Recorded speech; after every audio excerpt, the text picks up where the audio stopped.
नमस्कार, जय हिंद। आइए बिहार दरोगा के इस फुल लेंथ टेस्ट सीरीज, जी हाँ, फुल लेंथ टेस्ट का मतलब कि 100 क्वेश्चन इसमें आपको मिलेगा। इससे पहले देखिए 50 क्वेश्चन का लगभग कितना 56-57 टेस्ट करा चुका, 50 क्वेश्चन का। बीच बीच में फुल लेंथ टेस्ट भी जरूरी है, क्योंकि आपको आपकी शक्ति पता चल जाएगी, कितने पानी में आप हो, कितनी तैयारी आपकी हो चुकी है। तो आइए आज के इस वीडियो में 100 क्वेश्चन में देखिए, कटअप मैं पहले ही बता दे रहा हूं आज के इस वीडियो का कितना आएगा, तो आप सेफ हो। अगर यू आर यानी कि जनरल कैटेगरी के हो, आप यू आर कैटेगरी के हो और पुरुष वर्ग में आते हो, तो कम से कम आप भाई 75 लाए, क्योंकि क्वेश्चन इजी टू मॉडरेट है, ज्यादा टफ नहीं है। तो यहां कम से कम आपको 75 आना चाहिए यू आर कैटेगरी में। इसी के हिसाब से जैसे ओबीसी, ओबीसी 3-4 नंबर कम कर लीजिए। ओबीसी जो है वो कर लीजिए 70 से, अगर 72 आ रहा है तो सही है। ईडब्ल्यूएस वाले, ईडब्ल्यूएस वाले अगर भाई आपका 70 के आसपास आ रहा है तो आप सही हैं, ठीक ना।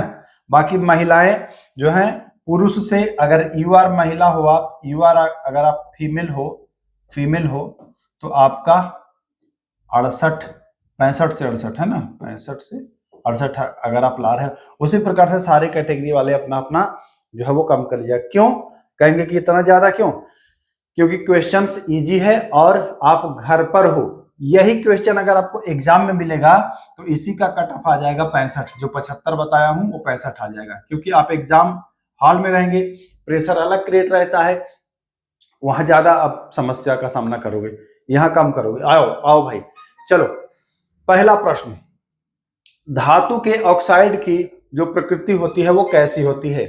अम्लीय, क्षारीय, उदासीन, या सभी धातुओं के लिए अलग अलग प्रकृति होती है? धातु का जो ऑक्साइड, देखिएगा ध्यान समझिएगा, ये प्रश्न बहुत पूछता है, और ये जब मैं आंसर बता दूंगा तब आपको लगेगा कि हाँ ये तो इजी था, मैं कर लिया। लेकिन यहां आप फंसोगे किस में जानते हो? आप फंसोगे या तो अम्लीय करोगे या तो क्षारीय करोगे। अगर पढ़े होगे तब, नहीं पढ़े होगे तब तो कुछ भी कर दोगे, ठीक ना। तो ध्यान रखना है, धातु के ऑक्साइड की प्रकृति क्या होती है। अगर आता है तो आप नोट कर लीजिए, नहीं आता है तो देखिए। धातु का जो ऑक्साइड होता है वो होता है क्षारीय, ठीक ना। अधातु का जो ऑक्साइड होता है वो होता है अम्लीय। याद कैसे रखना है, कंफ्यूजन यहां क्रिएट होता है। ये बहुत इंपॉर्टेंट प्रश्न है, इसको नोट कर लीजिए। ये प्रश्न आपको एग्जाम में दिखाई देगा, बिल्कुल दिखाई देगा। ऐसा प्रश्न जब कंफ्यूजन क्रिएट करे वैसा प्रश्न निश्चित ही आ जाता है बिहार दरोगा में। तो धातु का ऑक्साइड पूछे तो क्षारीय, अधातु का अम्लीय। कैसे याद करना है इसको, देखिए अधातु अगर आप लिखते हो तो आप ऐसे लिखते हो ना, अधातु, ठीक, आप ऐसे लिखते हो अधातु। अधातु में से आप अ निकाल लोगे और ये आ हो जाएगा अम्लीय में। यहां भी आ है और यहां भी आ है, तो समझ लीजिएगा कि दोनों जगह आ होगा। अधातु अम्लीय, बस एक याद रखेंगे, दूसरा तो अपने आप याद हो जाएगा ना। तो राइट आंसर बी हो जाएगा। आइए, धातुओं का गुण जिसके कारण उन्हें पीट कर सीट में परिवर्तित किया जा सकता है कहलाता है, ठीक। ऑप्शन है तन्यता, कठोरता, आघात वर्धनीयता या भंगुरता। लगेगा कि ये भी इजी प्रश्न है, वाकई में इजी है, लेकिन कंफ्यूजन आपका कहां होता है? आपका लगता है कभी कभी कि ऑप्शन होगा आघात वर्धनीयता, और कभी कभी आपको लगेगा कि ऑप्शन होगा तन्यता। तो यही दोनों में आपका कंफ्यूजन होता है। परीक्षा में भी एकदम ऐसे ही कंफ्यूजन क्रिएट होगा। तो जब पीट रहे हैं, आप पीट रहे हैं, इसका मतलब कि आप उस पर आघात कर रहे हैं। आघात है ना, पीट रहे हैं थोड़े से, यानी कि आघात वर्धनीयता। तन्यता कब होता है? जब किसी धातु को खींच करके लंबा तार बनाया जाता है, तार खींच के, तान करके, है ना, तब होता है तन्यता। तो यहां क्या कह रहा है कि पीट कर, यानी पीट रहे हैं, उस पर आघात कर रहे हैं हथौड़े से, है ना, तो क्या हो जाएगा? वो आघात वर्धनीयता हो जाएगा। क्लियर है? एग्जाम में कंफ्यूजन ना होगा। आप आइए, एंथ्रेक्स मनुष्य एवं मवेशियों में होने वाला भयानक रोग है जो होता है। एंथ्रेक्स, ये प्रश्न भी पूछा गया है, एंथ्रेक्स रोग जो है यह किस में होने वाला है? मवेशी और मनुष्य, मतलब कि पशु में भी होता है और जानवर में भी होता है। और ये कह रहा है कि एक मिनट, ये कह रहा है कि ये किससे होता है, प्रोटोजोआ से, वायरस से, बैक्टीरिया से या फंगस से। तो एंथ्रेक्स जो है यह किससे, बैक्टीरिया से, यानी कि ऑप्शन नंबर सी बिल्कुल सही हो जाएगा। एंथ्रेक्स जो है वो किससे होने वाला रोग है, तो बताओगे ये बैक्टीरिया से होने वाला रोग है। चलिए आइए आगे चलते हैं, अगला सवाल, दूसरे पेज पर आते हैं हम लोग। चलिए, इनमें से कौन सा रोग वायु से नहीं फैलता है, वायु से नहीं फैलने वाला रोग आपसे पूछ रहा है। क्षय रोग, जिसको आप यक्ष्मा कहते हो, टीबी कहते हो, तपेदिक कहते हो ना, खसरा, टाइफाइड या चिकन पॉक्स, वायु से नहीं फैलता है। देखिए क्षय रोग, टीबी, ये सब है ना कि किसी को है, अगर उसके आसपास हैं तो छींके खांसेगा तो वायु से प्रवेश कर सकता है, फैल सकता है। खसरा भी फैल सकता है, चिकन पॉक्स भी फैल सकता है, क्योंकि ये भी वायरस से ही हो रहा है कि नहीं। और जो टाइफाइड है, टाइफाइड यह बैक्टीरिया से होता है, और ये दूषित जल पीने से खास करके ये हो जाता है टाइफाइड, है ना। ये आंत को प्रभावित करता है। पूछता है कि टाइफाइड से या टाइफाइड से प्रभावित अंग, तो बताएंगे कि ये आंत, साल्मोनेला टाइफी होता है, एस टाइफी, ये आंत को प्रभावित करता है। दूषित जल अगर आप पियोगे तो ये होगा। तो यहाँ पर विकल्प सी बिल्कुल सही हो जाएगा। चलिए, मलेरिया परजीवी का वाहक है मादा एनोफिलीज मच्छर, एडिज मच्छर, घरेलू मक्खी या तितली। आप जानते हैं कि मलेरिया तितली से नहीं होता है, ये बिल्कुल जानते हैं। घरेलू मक्खी से वो होता है, नींद वाली बीमारी हो जाती है सीसी मक्खी से, लेकिन मलेरिया नहीं होता है। मलेरिया के लिए आपको देखिए, या तो लग रहा होगा एडिस मच्छर और या तो लग रहा होगा मादा एनोफिलीज मच्छर। तो जो मलेरिया का जो वाहक है वो है मादा एनोफिलीज। रोनाल्ड रॉस का नाम आपने सुना होगा ना, तो रोनाल्ड रॉस ने बताया था इसके बारे में। तो ये मादा एनोफिलीज जो हो जाएगा वो राइट आंसर हो जाएगा। अच्छा, मादा मतलब महिला। देखिए, जो मच्छरों में जो खून चूसती हैं वो फीमेल मच्छर ही होती है, महिला मच्छर ही खून चूसती हैं। मच्छरों में भी महिलाएं जो मच्छर हैं वही खून चूसती हैं। अब आप कहेंगे ऐसे कैसे, ध्यान समझिएगा। पुरुष मच्छर और महिला मच्छर में महिलाओं को ज्यादा आवश्यकता होती है प्रोटीन वगैरह की ना। क्यों? क्योंकि जब वो अपने बच्चे को रखती हैं, बच्चे को पालते रहती हैं, उस समय उनके पोषण के लिए उनको प्रोटीन की आवश्यकता होती है ना, उनको एनर्जी की ज्यादा आवश्यकता होती है। तो भाई पेड़ पौधे से उतनी एनर्जी मिल नहीं पाती है। अब वो क्या करते हैं कि बहती गंगा में डायरेक्ट, जैसे आपके नसों में डायरेक्ट वो अपना सूंड दबा करके और सारा ऊर्जा खींच लेती हैं। तो वो अपने बच्चे को पालने के चक्कर में अपनी जान पर खेल करके आपको काटने आते हैं, खून चूस करके ले जाते हैं। पुरुष का क्या है, पुरुष मच्छर को आप देखे होंगे, कहीं पेड़ में इसे लटका है, पेड़ का रस चूस रहा है, कहीं पौधे में लटका है, दीवार में भी लटका लटका रहता है, ऐसे वो पुरुष वाला वो है।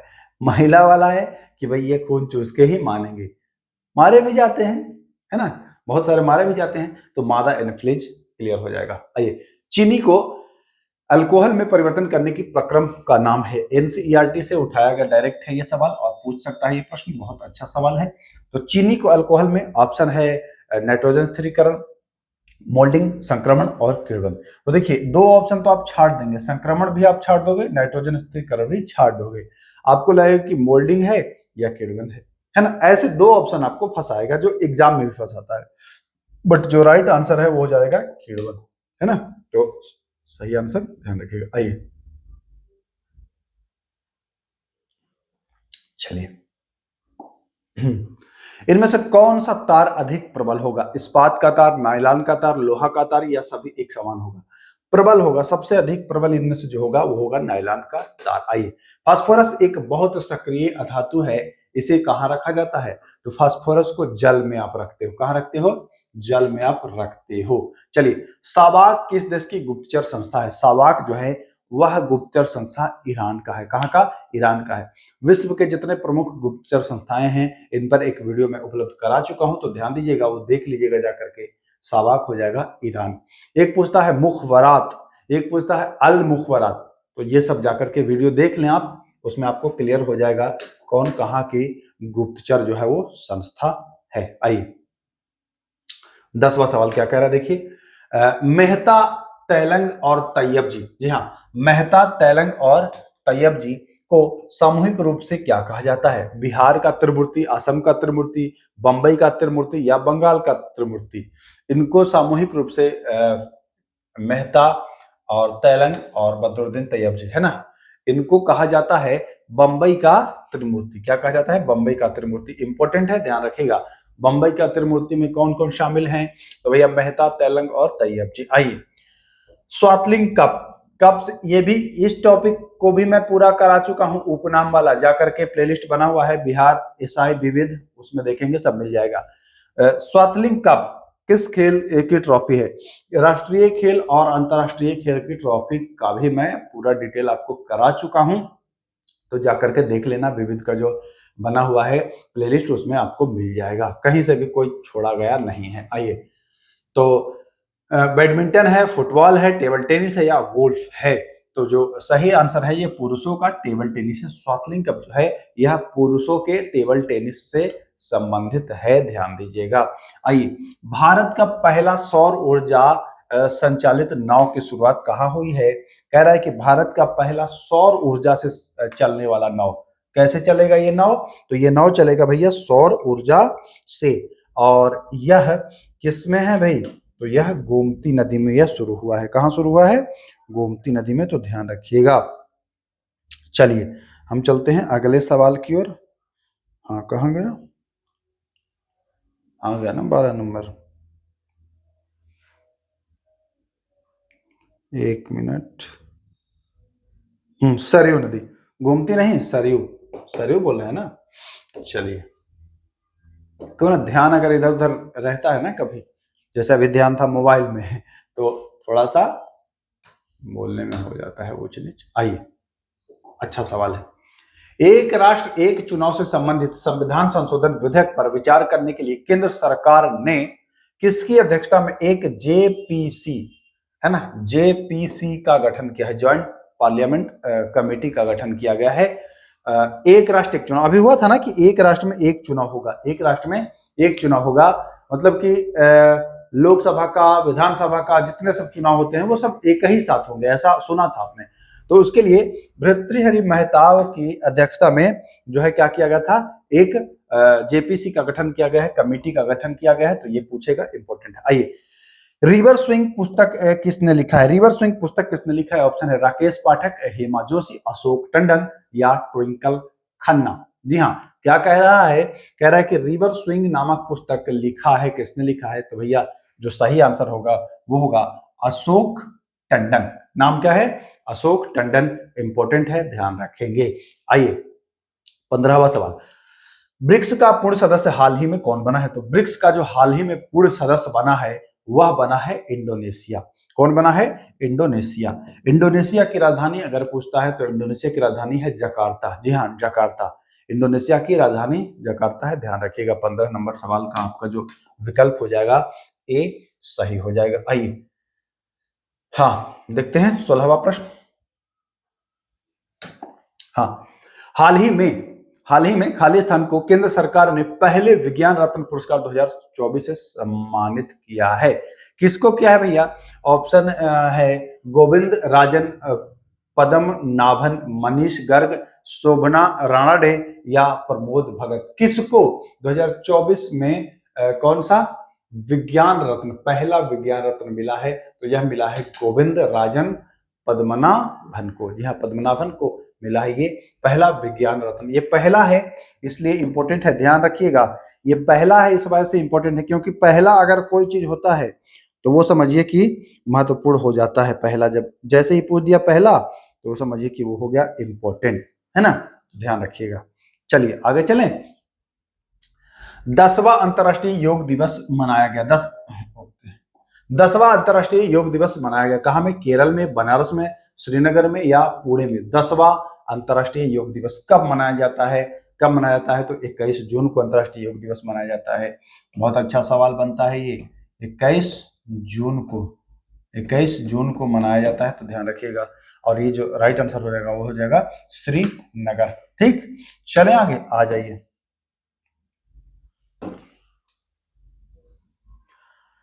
हाँ, समलैंगिक विवाह को मान्यता देने वाला पहला दक्षिण पूर्व एशियाई देश। समलैंगिक विवाह का मतलब समलैंगिक मतलब कि समान लिंग वाला, जैसे पुरुष पुरुष से शादी कर ले रहा है, महिला महिला से शादी कर सकती है, ऐसा मान्यता दे दिया गया है। और किस देश के द्वारा दिया गया है? तो वो थाईलैंड ने यह मान्यता दिया है कि भैया कर सकते हो, पुरुष हो पुरुष से कर लो, महिला हो महिला से कर लो, कोई दिक्कत नहीं है ना। तो ऐसा किया जा सकता है, ध्यान रखिएगा। थाईलैंड। मालाबार एक्सरसाइज 2024 में शामिल कौन सा देश नहीं है? मालाबार एक्सरसाइज 2024 में शामिल कौन सा देश नहीं है? तो भारत शामिल था ही, ठीक ना, भारत तो शामिल था ही, ऑस्ट्रेलिया भी था, जापान भी था, और एक था अमेरिका, ब्रिटेन नहीं था। तो जो विकल्प डी है वो सही हो जाएगा कि भैया अमेरिका जो था वो नहीं था। आइए, पहला साइबर क्राइम इंडेक्स में भारत का स्थान पहला है, इसलिए महत्वपूर्ण है। तो पहला साइबर क्राइम इंडेक्स में जो भारत का रैंक है वो है 10, नंबर 10 है, ध्यान रखिएगा। आइए, ये सवाल बढ़िया है, पूछता है भाई, चमरान 1 उपग्रह लॉन्च किया गया है। ईरान के द्वारा, इराक के द्वारा, सीरिया के द्वारा या इजराइल के द्वारा? ईरान इराक में ज्यादा कंफ्यूजन होता है, तो चामरान जो है, चामरान ईरान है ना, एकदम इजीली आप याद कर लोगे कि चामरान जो उपग्रह है वह किसके द्वारा लॉन्च किया गया है, किस देश के द्वारा लॉन्च किया गया है? तो आप बताओगे कि ये तो ईरान के द्वारा जो है वो लॉन्च किया गया है। ठीक, कोई दिक्कत किसी प्रकार की नहीं, कोई दिक्कत नहीं है। चलें आगे, आइए अगला सवाल चलते हैं। हाँ, 18 नवंबर 2024 को कौन सा दिवस मनाया गया? ऑप्शन है महिला उत्पीड़न उन्मूलन दिवस, वृद्धजनों के लिए जागरूकता दिवस, बाल यौन शोषण दिवस, या बेजुबानों की रक्षा के लिए जागरूकता दिवस। तो 18 नवंबर, ध्यान रखिएगा, 18 नवंबर यानी कि बाल यौन शोषण दिवस मनाया गया है। 18 नवंबर बाल यौन शोषण दिवस मनाया गया है। आइए, हाल ही में किस देश की गायिका रिजवाना चौधरी बन्या, जी हाँ, नाम याद रखिएगा, रिजवाना चौधरी बन्या, ये विदेशी हैं, को पद्मश्री मिला है। पद्मश्री मिला है, विदेशी को मिला है, तो इंपॉर्टेंट है, मोस्ट इंपॉर्टेंट है। इस प्रश्न को आप रट लीजिए। ये हैं बांग्लादेश की। कहाँ की हैं? बांग्लादेश की हैं। तो विकल्प जो है वह बांग्लादेश वाला सही हो जाएगा। ऑप्शन नंबर सी जो है वो आपको सही होता दिखाई देगा, यानी कि ऑप्शन नंबर सी। चलिए, भारत का कौन सा शहर सबसे अधिक तेंदुओं की संख्या वाला शहर तथा भारत की तेंदुआ राजधानी के रूप में उभरा है? वह है बेंगलुरु। भारत का बेंगलुरु शहर है जो सबसे अधिक तेंदुआ वाला शहर बन गया है। इसको ऐसे ही मतलब बोलचाल की भाषा में कहा गया है भारत की तेंदुआ राजधानी। तो ध्यान रखिएगा, वो हो जाएगा बेंगलुरु। हैदराबाद में आयोजित 2025 मिस वर्ल्ड का खिताब जीता है किसने? हैदराबाद में आयोजित हुआ था, ये भी पूछ सकता है कहाँ में, तो बताओगे हैदराबाद में। और मिस वर्ल्ड का जो खिताब जीता है वो सुचाता चुआंगसारे ने जीता है। किसने जीता है? सुचाता चुआंगसारे ने। चलिए, किस व्यक्ति ने गुजरात के मोढेरा में लगातार 20,000 बार सूर्य नमस्कार करके विश्व रिकॉर्ड बनाया है? लगातार 20,000 बार सूर्य नमस्कार किया। कहां में? गुजरात के मोढेरा में। किसने किया है? तो ऑप्शन देख लेते हैं। विशाल सिंह पंजाब के हैं, ये नहीं किए हैं। आगे नाम देख लेते हैं। ज्योति कुमारी बिहार की, ये भी नहीं करी है। संदीप आर्य हरियाणा के, तो जी हाँ, संदीप आर्य के द्वारा ये मोढेरा में लगातार 20,000 बार सूर्य नमस्कार किया गया है, ध्यान रखिएगा। मुख्यमंत्री नीतीश कुमार ने किस नदी पर बने 4.57 किलोमीटर लंबे 6 लेन वाले पुल का उद्घाटन किया है? तो वह गंगा नदी पर बना है पुल, इसी का उद्घाटन किया है, ध्यान रखिएगा। जनवरी 2025 को किस बैंक ने हर घर लखपति योजना लॉन्च किया है? अब हर घर में लखपति होगा, यह एसबीआई ने एक योजना लॉन्च की है कि भैया हर घर में लखपति बनेगा, तो कौन हो जाएगा? State Bank of India. जनवरी 2025 को मकर विलक्कू पर्व मनाया गया। मकर विलक्कू पर्व जो है मनाया गया है, यह केरला में मनाया गया है। इंपॉर्टेंट है, ध्यान रख सकते हैं। पूछेगा मकर विलक्कू पर्व कहाँ में मनाया गया है, तो बताओगे कि केरला में मनाया गया है। चलिए आइए, बंगाल के किस नवाब ने यूरोपियों की तुलना मधुमक्खियों से की और कहा कि यदि इन्हें ना छोड़ा नहीं है, ना छेड़ा जाए तो शहद देंगे और यदि छेड़ा जाए तो काट काट कर मार डालेंगे। अलीवर्दी खां, जी हाँ, बंगाल जब आपको हम पढ़ा रहे थे प्लासी, तो उसमें मैंने बताया था मुर्शीद खां, ये मुर्शीद अली और सुजाउद्दीन, फिर सरफराज, उसके बाद आया था अलीवर्दी खां, है ना। फिर आया था सिराजुद्दौला, फिर आया था मीर जाफर, फिर आया था कासिम। तो बंगाल वाला वीडियो जाकर के देख लीजिएगा, उसमें मैं ये बताया था कि अलीवर्दी खां जो था वो कहा था कि अगर यूरोपियों को न छेड़ा जाए तो ये शहद देंगे और अगर छेड़ेंगे तो ये काट काट कर मार डालेंगे। ये पूछता है सवाल, अलीवर्दी खां हो जाएगा राइट आंसर। आइए, उत्तम आशा अंतरिक्ष की खोज किसने की थी। यहां जरा सा प्रश्नों पर जरा सा ठहराव जरूरी है, ठहराव नहीं रहेगा तो गलती करोगे आप। प्रश्न पूछा आपसे कि उत्तम आशा अंतरिक्ष, या पूछेगा Cape of Good Hope. Question बड़ा इजी है लेकिन गलत इसको कैसे करोगे। जब ऐसे मैं आंसर बता दूंगा तो आप टिक करोगे हाँ ये तो आता था, लेकिन अभी बताइए आप, बार्थोलोमेओ डियाज होगा कि वास्को डिगामा होगा। उत्तम आशा अंतरिक्ष की खोज किसने की थी बताइए, तो किसने की थी, वास्को नहीं, वास्को डिगामा ने नहीं की थी, बार्थोलोमेओ डियाज ने की थी। वास्को डिगामा तो इस मार्ग से आया था, वास्को डिगामा तो 17 मई 1498 को इस मार्ग से आया था। बाकी इस मार्ग की खोज किया था बार्थोलोमेओ डियाज ने 1487 में इसकी खोज की थी। तो ध्यान रखिएगा, आने वाला नहीं पूछ रहा है, खोजने वाला पूछ रहा है। आइए, द्वितीय आंग्ल सिख युद्ध कब हुआ था। प्रथम आंग्ल पूछे तो 1845-46, है ना, लाहौर की संधि से ये समाप्त हुआ है 46 में।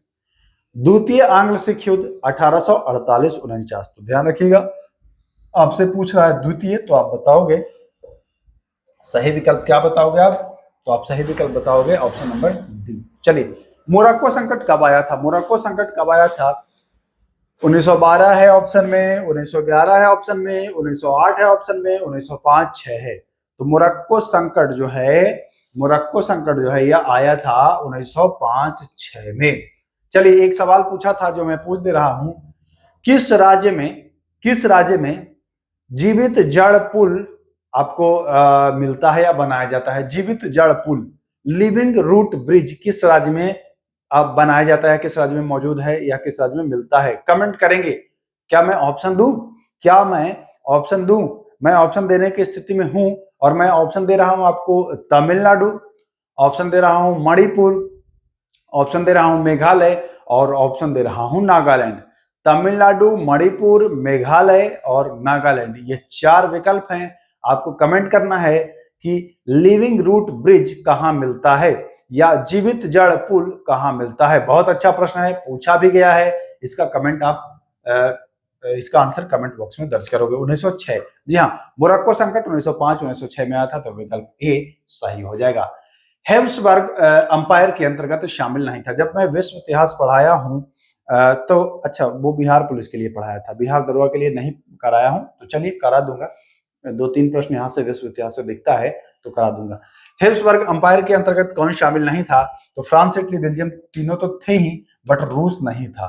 तो हम रूस की ओर जाएंगे और सही आंसर जो हो जाएगा वो अपना रूस हो जाएगा। आइए, इंपॉर्टेंट सवाल है, शिवाजी। बिहार दरोगा में शिवाजी से प्रश्न ना पूछे तो समझ लो कि एग्जाम कराया ही नहीं, है ना, हर बार की आदत है, पूछता है। आइए, शिवाजी का जन्म कब हुआ था। अगर ईस्वी भी याद है तब भी आपका काम चल जाएगा, आप बताएंगे 1627 में। मृत्यु कब हुआ था, 1680 में। तो दोनों याद रखना है।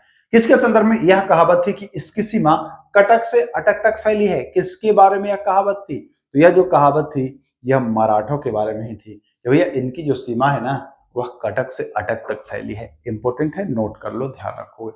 चलो आ जाओ, निम्न में से कौन सी नस्ल भैंस की नहीं है, तो ध्यान रखिएगा, सुरती भैंस की ही नस्ल है। कालाहाड़ी भैंस जान रहे हैं, काली भैंस है ना, तो कालाहाड़ी भी भैंस की ही नस्ल है। हमसाना भी नस्ल है। मारवाड़ी देखिए भेड़ और घोड़ा में मिलता है, तो हम मारवाड़ी के साथ जाना पसंद करेंगे, यानी कि 38 नंबर बी ऑप्शन बिल्कुल सही यहाँ पर होता नजर आ रहा है। आइए 39वें प्रश्न की ओर। हाँ, एल नीनो के संदर्भ में कौन सा कथन गलत है? देखिए दो मिलता है यहाँ पर, एल नीनो और ला नीना, दो मिलता है। कौन कौन? एल नीनो और ला नीना। एल नीनो का ठीक उल्टा होता है ला नीना। ला नीना के बारे में दो तीन चीज जान लीजिए। ला नीना ठंडी जलधारा है, तो एल नीनो कैसा हो जाएगा? एल नीनो गर्म हो जाएगा। एल नीनो से भारत पर क्या होता है कि भारत में बरसात कम होती है, भारत में बरसात कम होती है, तो ला नीना से ठीक ठाक होती है। तो एल नीनो के बारे में कह रहा है कि कौन सा कथन गलत है, गलत कथन छांटना है। ध्यान रखिएगा, यह गर्म जलधारा है। अभी हमने बताया कि एल नीनो गर्म जलधारा है, जबकि ला नीना ठंडी है, तो ये तो सही ऑप्शन है, हमें तो गलत छांटना है, तो ये तो होगा नहीं। एल नीनो के प्रभाव से भारत में कम वर्षा होती है। जी हाँ, एल नीनो के प्रभाव से भारत में कम वर्षा होती है, तो ये भी सही है, हमको तो गलत छांटना है। एल नीनो के प्रभाव से भारत में अधिक वर्षा होती है? नहीं, अधिक वर्षा नहीं होती है, इसके अपोजिट है, यानी कि सी और डी में एक हो जाएगा, तो डी सही आंसर हो जाएगा। सेलवास कहाँ के जंगलों को कहते हैं? अमेजन, अर्जेंटीना, ब्राजील और ऑस्ट्रेलिया।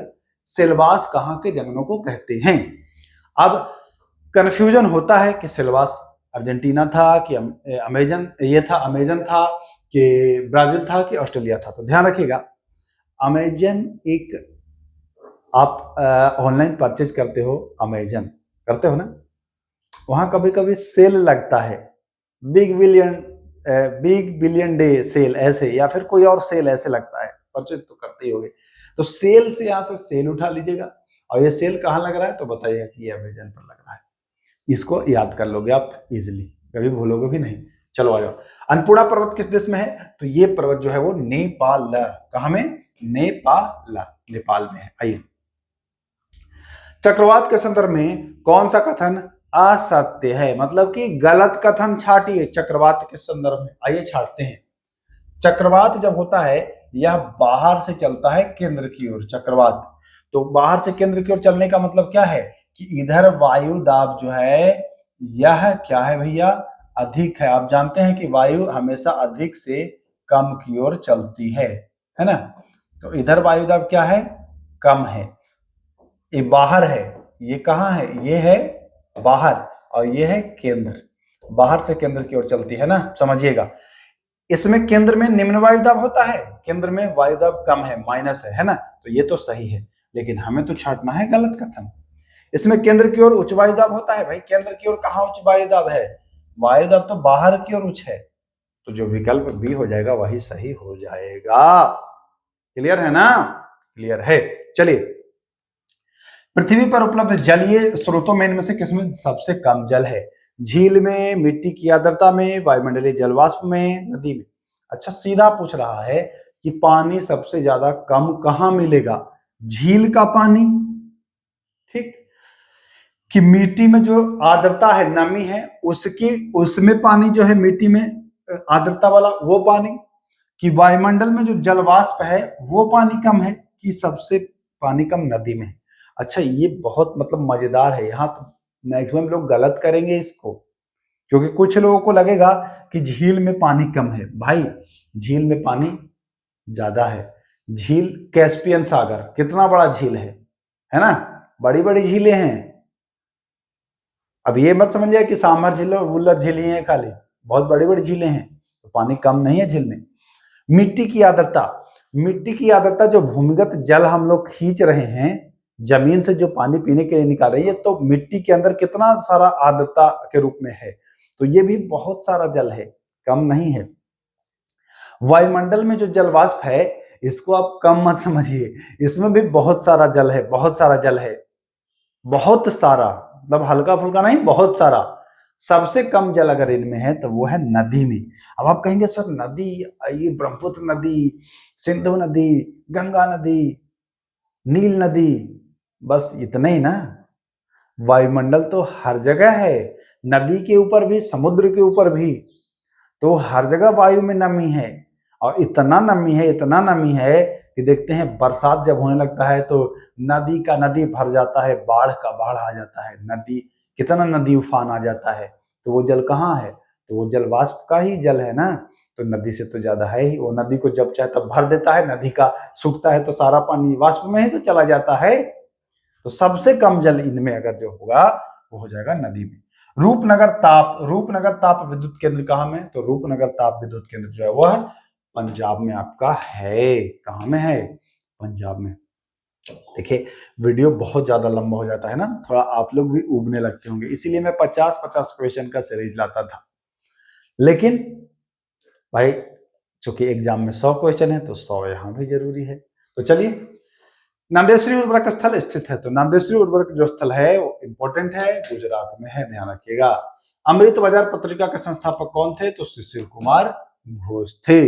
अमृत बाजार पत्रिका, ये जो वर्नाक्युलर प्रेस एक्ट आया था तो इस समय ये बहुत प्रभावित हुआ था। चलिए, 1904 में किसने अभिनव भारत संस्था स्थापित की, तो 1904 में जो अभिनव भारत संस्था स्थापित किया था उनका नाम था बीडी सावरकर, विनायक दामोदर सावरकर, ठीक ना। चलिए आइए 48वें नंबर प्रश्न की ओर। भारत सोसाइटी का गठन किसने किया था, चलिए भारत सोसाइटी का गठन, अच्छा अभिनव भारत वही तो मिल ही गया, ये वही वाला है ना, बीडी सावरकर वाला। आइए, 1857 की क्रांति को किसने नेशनल रिवोल्ट कहा था, नेशनल रिवोल्ट कहा था, तो वह कहा था डिज़रायली, बेंजामिन डिज़रायली ने नेशनल रिवोल्ट कहा था। तो ये पूछेगा नेशनल रिवोल्ट किसने कहा था, तो बताएंगे बेंजामिन डिज़रायली ने। स्वामी सहजानंद का संबंध था, तो स्वामी सहजानंद बिहार में जो कृषक आंदोलन हुआ था, किसान आंदोलन हुआ था, उससे संबंधित थे। बिहार में जो किसान आंदोलन यानी कि 49 का जो सही विकल्प हो जाएगा वह सी बिल्कुल सही हो जाएगा। कौन सा, सी सही हो जाएगा, ठीक। चलें आगे, चलिए 50वें नंबर प्रश्न की ओर।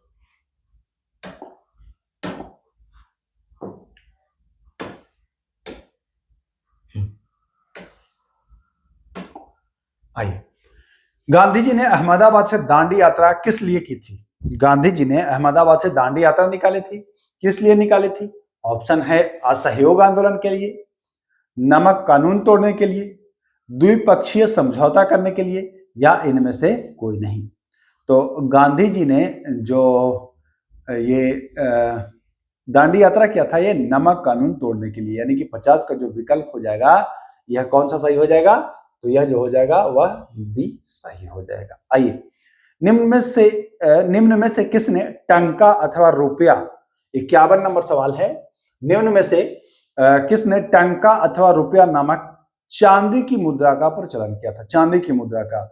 ऑप्शन है शेरशाह सूरी, ऑप्शन है अकबर, ऑप्शन है तैमूर, ऑप्शन है हुमायूं।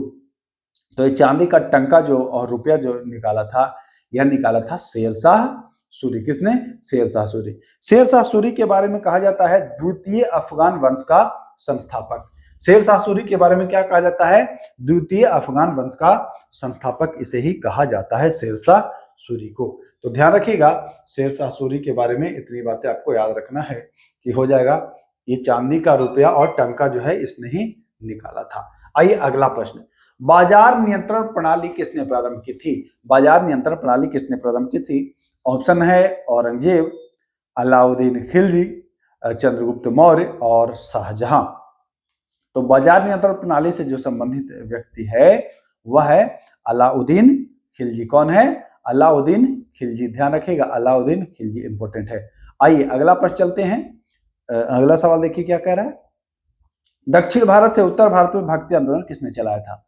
दक्षिण भारत से उत्तर भारत में जो भक्ति आंदोलन चलाया था वह चलाया था आपका किसने, तो वह चलाया था आपका, कहां गायब हो गए भाई, वह रामानंद ने चलाया था। किसने चलाया था, रामानंद ने चलाया था। तो ध्यान रखिएगा विकल्प जो है ए सही हो जाएगा।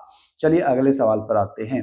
54 नंबर प्रश्न देखिए क्या कह रहा है, निम्नलिखित में से किसने दिन ए इलाही धर्म को स्वीकार किया, किसने दिन ए इलाही धर्म को स्वीकार किया।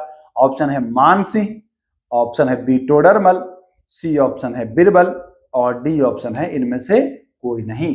तो जो सही आंसर हो जाएगा वो हो जाएगा बिरबल, बिरबल, दिन ए इलाही धर्म बिरबल, है ना।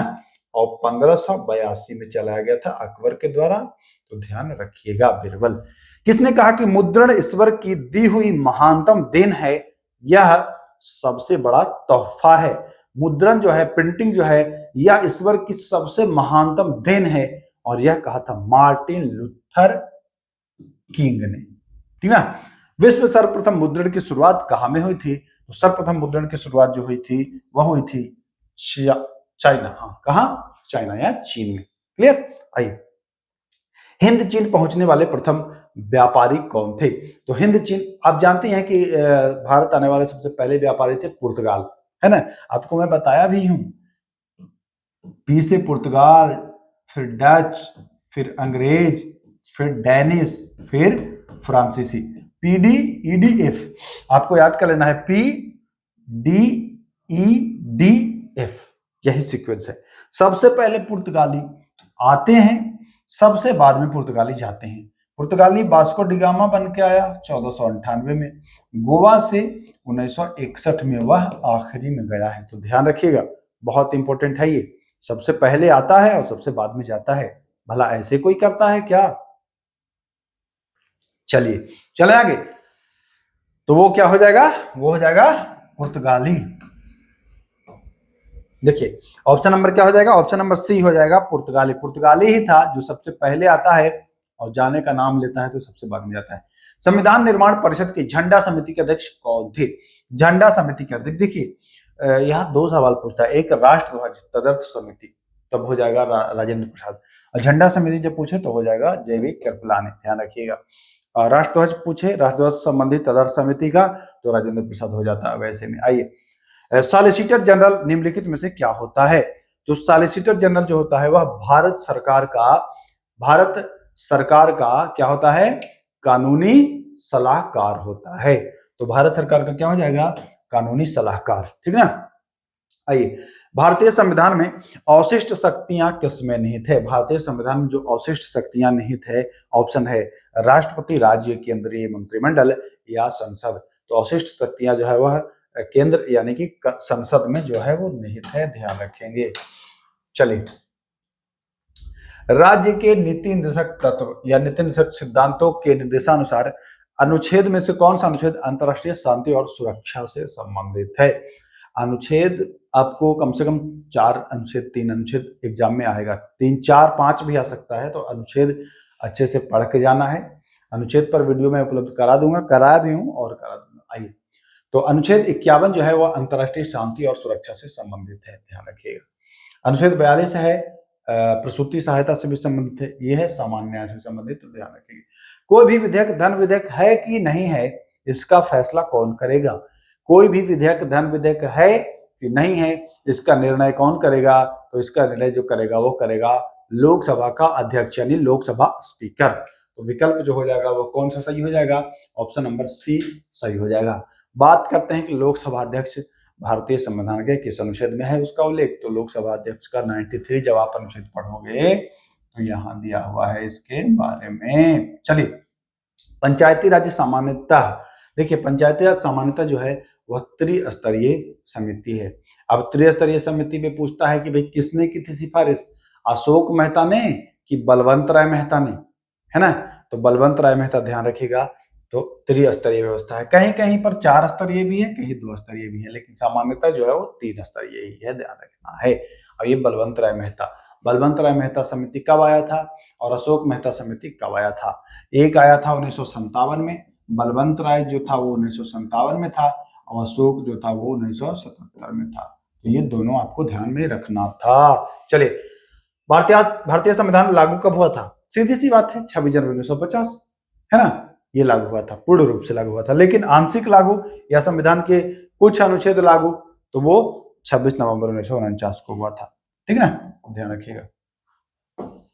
चलिए, भारत ने अपना संविधान स्वीकार कब किया? तो 1950 में, जान ही गए आप। भारतीय संविधान की आत्मा किसे कहा जाता है? देखिए, कहीं कहीं पर प्रस्तावना को भी आत्मा कहा गया है, लेकिन भीमराव अंबेडकर ने जो कहा है आत्मा, वह अनुच्छेद 32 को हृदय व आत्मा कहा है अंबेडकर जी ने। अब 32 अनुच्छेद आता है मूल अधिकार के अंतर्गत, तो हम सही आंसर किसका करेंगे? मौलिक अधिकारों को करेंगे। ओजोन छेद से क्या तात्पर्य है?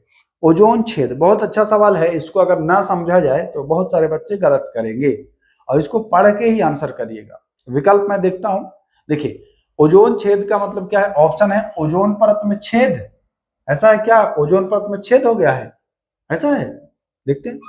समताप मंडल में ओजोन परत की मोटाई का हो जाना, मोटाई का हो जाना मतलब मोटाई हो जाना है। और अगला है क्षोभ मंडल में ओजोन परत की मोटाई अधिक हो जाना। अच्छा ये भी देखते हैं। और क्षोभ मंडल में ओजोन परत का मोटाई कम जाना। तो ध्यान रखिएगा, जो ओजोन लेयर में छेद कहा गया है वो अंटार्कटिका के ऊपर समताप मंडल की जो ओजोन लेयर है उसकी मोटाई में कमी। तो समताप मंडल में ओजोन परत की मोटाई का क्या हो जाना? कम हो जाना। यहां पर कम होगा, ध्यान रखिएगा, कम हो जाना, ठीक है ना। समताप मंडल में, क्षोभ मंडल वाला तो सीधे काट देना, है ना। ओजोन परत में छेद, क्या छेद थोड़ी होता है, छेद वो है थोड़ी, प्लास्टिक का थोड़ी है। पौधे मिट्टी में घुले हुए नाइट्रेट को अवशोषित कर, ठीक है, अवशोषित कर लिया, अब क्या करेगा भाई?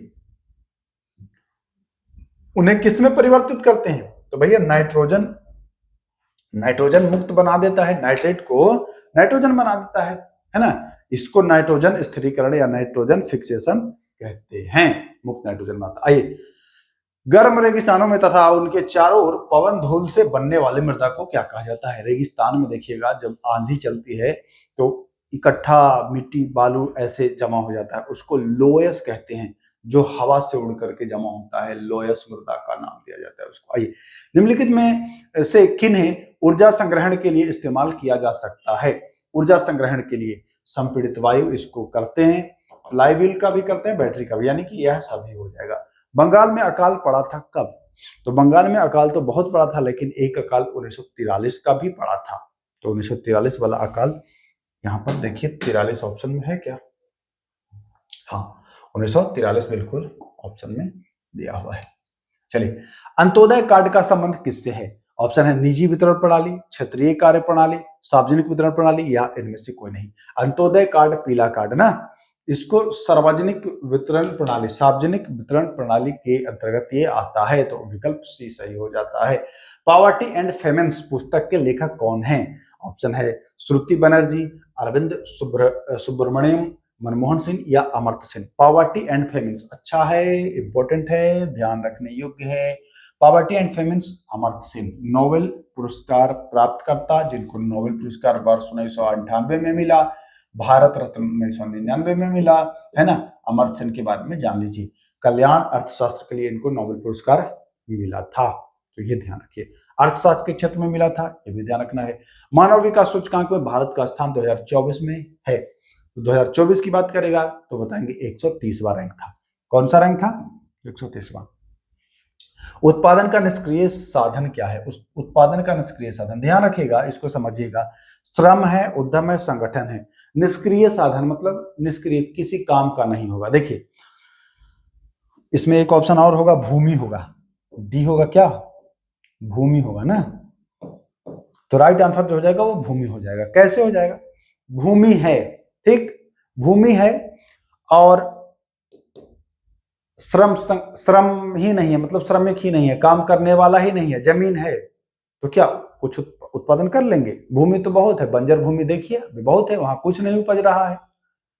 तो भूमि है, बाकी श्रम नहीं है तो काम नहीं होगा। तो निष्क्रिय तो कौन हुआ? भूमि हुआ ना। भूमि है, श्रम नहीं है तो काम नहीं हो रहा। जैसे बंजर भूमि देखिए, काम नहीं हो रहा है, तो श्रम इसमें क्रिया है। उद्यम, वहां अगर उद्यमी आएंगे भूमि पर, जब कोई आएगा ही नहीं, कुछ उद्यम होगा ही नहीं, तो कैसे उपज होगा? नहीं होगा, तो उद्यम भी जो है ये भी नहीं होगा। संगठन, भूमि है लेकिन न श्रम संगठन है, न उद्यम है, न पूंजी है, कुछ है ही नहीं, तो कैसे भूमि पर होगा? यानी कि भूमि रहते हुए भी उपज नहीं हो सकता है। लेकिन अगर भूमि है और श्रम नहीं है, देख लिए, मतलब भूमि एक तरह से कह सकते हो आप कि निष्क्रिय साधन का उदाहरण है। तो यहाँ पर राइट आंसर जो हो जाएगा वो क्या हो जाएगा? भूमि हो जाएगा। आइए 76 नंबर सवाल। वह ताप जिस पर केल्विन ताप का मान सेल्सियस ताप के मान का 2 गुना हो जाता है। केल्विन जो ताप का मान है वो सेल्सियस का 2 गुना हो जाता है। वह कौन सा है? तो 243 डिग्री जो सेल्सियस है ये होता है 500, 273 बराबर 546 होगा, तब ना 2 गुना होगा। हो 3 दूना के 6, 7 दूना 14, 2 4 1 5। हाँ, क्योंकि इसमें 273 आप ऐड करेंगे, अगर केल्विन निकालना हो तो प्लस करोगे 273, तो 273 डिग्री सेल्सियस जो है यह हो जाएगा 546 केल्विन, है ना। तो ये इंपॉर्टेंट है, ध्यान रखिएगा।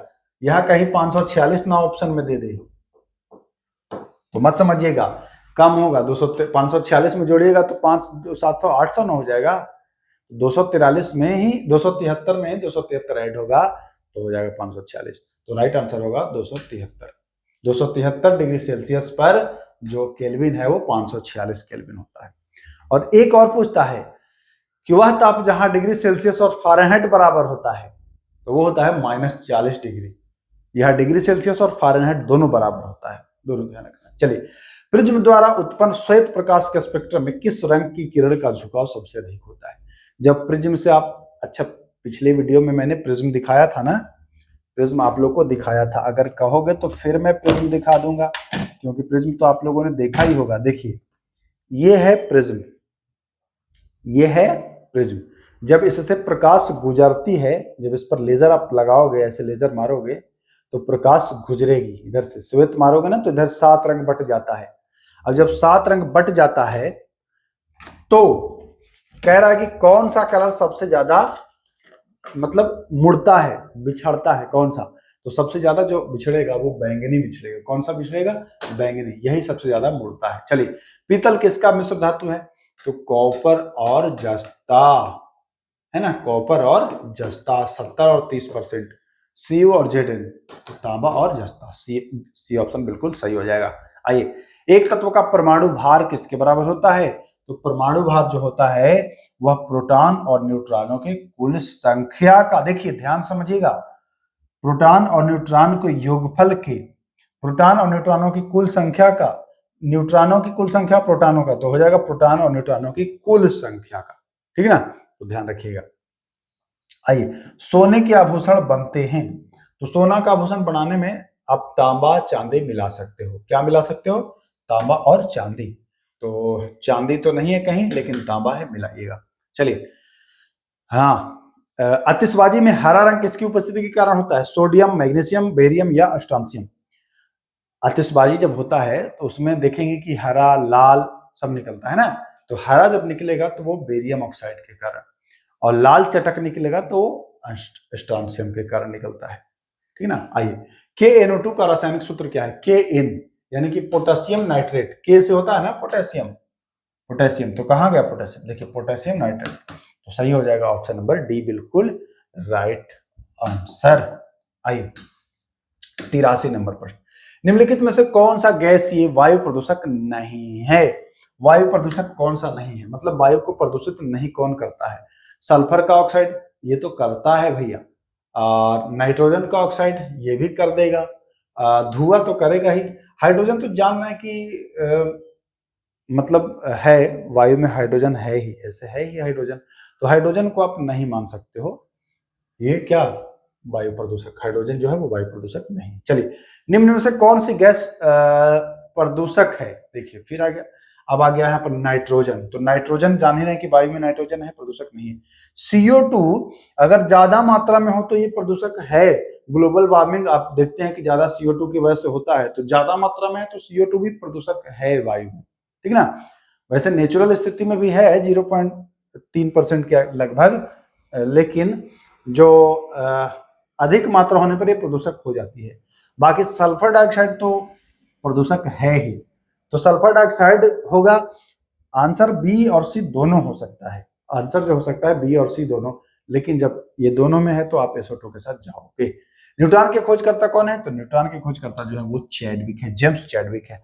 लाफिंग गैस या हंसाने वाली गैस, तो नाइट्रस ऑक्साइड। जी हाँ, नाइट्रस ऑक्साइड, यह है लाफिंग गैस। क्लियर। आइए, निम्न में से कौन सा एक क्या है भैया? एक प्रोटीन का उदाहरण नहीं है। प्रोटीन नहीं है, कौन भाई?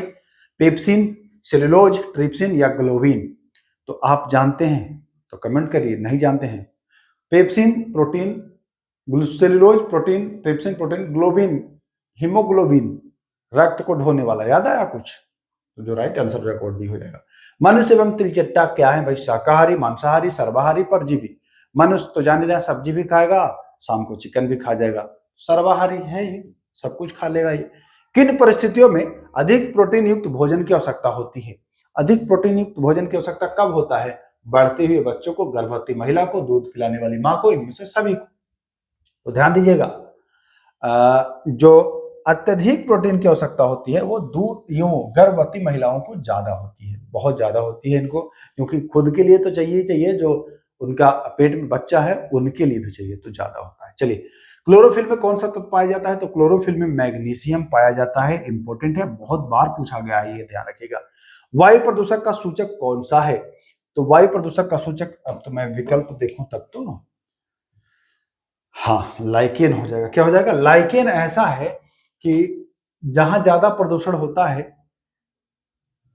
वहां ये निकलेगा ही नहीं। सल्फर के प्रदूषण जहां होंगे ज्यादा ना, वहां ये निकलेगा ही नहीं, तो वो हो जाता है लाइकेन। इसको प्राकृतिक इंडिकेटर या नेचुरल सूचक भी कहते हैं, प्राकृतिक सूचक भी कहते हैं लाइकेन को। आइए, दिल्ली के किस सुल्तान ने स्वयं को नियामत ए खुदाई कहा था? बहुत अच्छा सवाल है, किसने कहा था भैया नियामत ए खुदाई? विकल्प है आपके पास इल्तुतमिश, दूसरा विकल्प है अलाउद्दीन खिलजी, तीसरा विकल्प है बलबन और चौथा विकल्प है गयासुद्दीन तुगलक। अब आपको सही आंसर कमेंट करना है, अगर पता है तो ठीक है, और नहीं पता है तो आप बलबन के साथ जा ही सकते हो। किसके साथ जा सकते हो? बलबन के साथ जो है वो जा सकते हो। आइए, बिहार राज्य विधानमंडल में प्राक्कलन समिति, देखिए इंपॉर्टेंट है ये सवाल, बिहार राज्य का है, इंपॉर्टेंट है। बिहार राज्य विधानमंडल में प्राक्कलन समिति के सदस्यों का कार्यकाल कितना होता है? 5 वर्ष, 4 वर्ष, 2 वर्ष या 1 वर्ष? बिहार राज्य का पूछ रहा है, तो बिहार राज्य में जो होता है वो होता है 2 वर्ष, यानी कि विकल्प संख्या सी सही हो जाता है। आम चुनाव के बाद प्रोटेम स्पीकर क्या है? लोकसभा द्वारा चुने जाते हैं। दूसरा विकल्प क्या है? भारत के राष्ट्रपति द्वारा नियुक्त होते हैं, भारत के राष्ट्रपति द्वारा नियुक्त होते हैं। तीसरा है सर्वोच्च न्यायालय के मुख्य न्यायाधीश के द्वारा नियुक्त होते हैं, और चौथा है लोकसभा का वरिष्ठतम सदस्य होता है। क्या कह रहा है? प्रोटेम स्पीकर ना, तो प्रोटेम स्पीकर जो होता है वह लोकसभा का वरिष्ठतम सदस्य को नियुक्त किया जाता है। किसको नियुक्त किया जाता है? लोकसभा का जो वरिष्ठतम सदस्य होता है उसे ही प्रोटेम स्पीकर नियुक्त किया जाता है। प्रोटेम ही पूछ रहा है ना, हाँ, तो वरिष्ठतम सदस्य होता है सामान्यतः, उसी को नियुक्त कर दिया जाता है, तो ध्यान रखिएगा। भारत में नाबार्ड बैंक किसको पुनर्वित्त नहीं प्रदान करता है? बहुत अच्छा सवाल है, 95 नंबर। यह प्रश्न आपके बिहार पुलिस में आया भी है, और ये नोट कर लीजिएगा कि नाबार्ड किसको वो नहीं देता है, पुनर्वित्त प्रदान नहीं करता है। ऑप्शन है अनुसूचित वाणिज्य बैंक को इसको करता है, क्षेत्रीय ग्रामीण बैंक को भी करता है, निर्यात आयात वाले बैंक को नहीं करता है नाबार्ड। ये पुनर्वित्त, तो सी सही हो जाएगा। आइए, निम्नलिखित में से कौन सी कोशिका की तीक्ष्णता को जो है वह बनाए रखता है? यह भी प्रश्न पूछा गया है कि कोशिका की तीक्ष्णता को कौन बनाए रखता है, तो यह वैक्यूल्स बनाए रखता है। पूछा गया प्रश्न है, एनसीईआरटी का प्रश्न है, ध्यान रखोगे। आइए, राज्यसभा के सेवानिवृत्त होने वाले सदस्यों के संबंध में निम्न में से, अच्छा जानते हैं कि राज्यसभा का विघटन नहीं होता है, प्रत्येक 2 साल बाद 1/3 सदस्य का सेवा समाप्त होता है, उसी के बारे में कह रहा है कि कौन सा सही है। ध्यान रखिएगा, कौन सा कथन सही पूछ रहा है। आइए, तो उनका पुनः मनोनयन नहीं हो सकता है, ऐसा नहीं है, हो सकता है, तो ये गलत कथन है। वे मात्र 2 ही बार मनोनीत हो सकते हैं, नहीं, कोई जरूरी नहीं है, जितनी बार करिए। वो पुनर्निर्वाचित नहीं हो सकते हैं, नहीं भाई, वो हो सकते हैं, उनका कितनी बार भी हो सकता है, यानी कि डी सही हो जाएगा।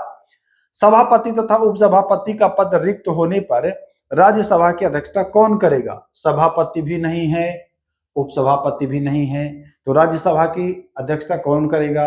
लोकसभा का स्पीकर। लोकसभा वाला क्यों आएगा भाई करने? और उपसभापति के पैनल के सदस्यों में से कोई एक सदस्य राष्ट्रपति द्वारा इस उद्देश्य के लिए नियुक्त सदस्य, या राज्यसभा के सदस्यों के द्वारा? तो देखिए, राष्ट्रपति इस उद्देश्य के लिए एक सदस्य नियुक्त करता है राष्ट्रपति कि भाई कौन करेगा, इसका निर्धारण राष्ट्रपति ही करता है कि चलो जब उपराष्ट्रपति भी नहीं, उपसभापति भी नहीं है और सभापति भी नहीं है तो मैं ही बता दूंगा कौन करेगा, तो राष्ट्रपति वो कर देता है उसका। चलिए 100वां और आखिरी सवाल, किसके भक्ति परक गीतों का संकलन अभंग नाम से प्रसिद्ध है? अभंग जो नाम से प्रसिद्ध है वो नामदेव के नाम से प्रसिद्ध है, तो ध्यान रखिएगा। आप बताइए 100 के 100 सवाल हमने आपको दिए करा, कितने आपके सही हुए? क्वेश्चन इजी टू मॉडरेट था, कुछ प्रश्न आपको लगे होंगे, बाकी प्रश्न सामान्य थे। ऐसे प्रश्न ज्यादा एग्जाम में कंफ्यूजन क्रिएट करते हैं। भले अब अपने घर पर दे रहे हो, सेट ये लगा रहे हो तो इजी लगेगा, यही सवाल एग्जामिनेशन हॉल में पसीना छुड़ा देता है, कंफ्यूजन क्रिएट करा देता है। तो अपने अपने स्कोर जो है वो कमेंट करेंगे कि कितने आपके सही हुए, क्या आपने कट ऑफ को पार किया कि नहीं पार किया। तो चलिए फिर मिलते हैं, तब तक के लिए नमस्कार, जय हिंद।